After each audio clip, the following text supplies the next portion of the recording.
ও এই ব্যাপার হয়েছে। কথা বলছে না তুই চ শুভ। দাদা তোকে পরে ফোন করছি, তোকে পরে ফোন করছি। হ্যাঁ দিদি কি হয়েছে? অক্ষয় নাকি বলছিল কালকে তুমি ওকে রাত্রিবেলা জোর জবরদস্তি মদ খাইয়েছ।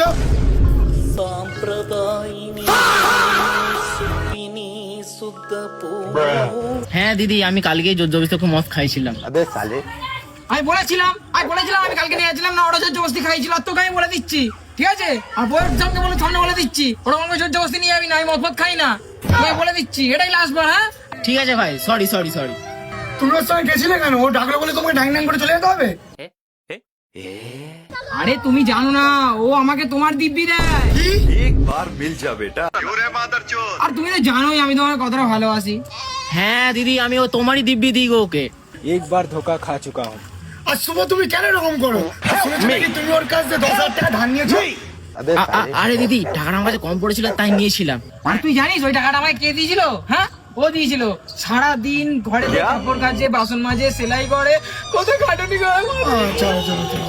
তুই কাল থেকে আমার সাথে লাগবে না, তোর জন্য সংসারে অশান্তি লাগছে। হ্যাঁ আর শুভ তোমাকে আমি বারণ করে দিচ্ছি, আমি- কাল থেকে তুমি ওর সঙ্গে আর ঘুরবে না। তোর জন্য সংসারে অশান্তি লাগছে, তোকে দেখে নেবো আমি। চাষ চালা ব্যাপারটা কি হলো বুঝতেই পারলাম না। আরে ভাই কিছু মনে করিস না, আমার বাড়ির বড়দার ইন্ডিয়া, ঠিক আছে? ওখানে রেখে বাথরুমে